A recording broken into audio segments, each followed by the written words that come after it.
السلام علیکم کلاس. آج ہم بلبل کا بچے کے سوال جواب کریں گے. میں نے اس کی وائس ریکارڈنگ آپ کو دی تھی، وہ آپ لوگوں نے سب نے سینڈ کر دی ہے. آج ہم اس کے سوال جواب کریں گے. فرسٹ آف آل آپ نے کیا کرنا ہے، مینشن کرنا ہے ڈیٹ اینڈ ڈے. اس کے بعد اوپر مینشن کرنا ہے گھر کا کام.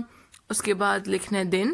اس کے بعد آپ نے نیچے لکھنا ہے چیپٹر کا نام بلبل کا بچہ. نیچے لکھنا ہے سوال جواب. ٹھیک ہے، پہلا سوال ہے بلبل کا بچہ کیا کھاتا تھا. جواب ہے بلبل کا بچہ کھچڑی کھاتا تھا.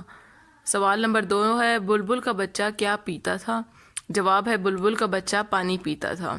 سوال نمبر 3 ہے کیا بلبل کا بچہ اکیلا تھا.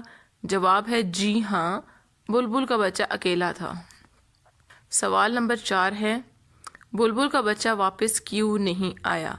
بلبل کا بچہ راستہ بھول گیا تھا کیونکہ وہ چھوٹا تھا، اس لیے وہ واپس نہیں آیا. یہ آپ نے کوسچنز 4 کوسچنز اپنی اردو کی نیٹ کاپی پہ لکھنے ہیں بیٹا. ایسے ہی آپ لوگوں نے سائڈ پہ مارجن اور ڈرا کرنی ہے، نیٹ اینڈ کلین کام کرنا ہے. اگر آپ کو کوئی ورڈ نہیں آ رہا پہلے اسے رف کاپی پر پریکٹس کرو، اس کے بعد آپ نیٹ کاپی پہ لکھ رہے ہیں. ٹھیک ہے، اور صحیح صحیح ورڈز لکھنے ہیں. آپ نے پہلے اگر آپ کو کوئی پرابلم ہو رہی ہے تو پہلے رف کاپی پہ لکھ کے دیکھ لو، اس کے بعد آپ نیٹ کاپی پہ کرو. ٹھیک ہے، اور اس کو لرن بھی کرنا ہے. جو آپ کام کرو گے روز کا روز وہ آپ نے یاد بھی کرنا ہے. ٹھیک ہے کلاس، تھینک یو.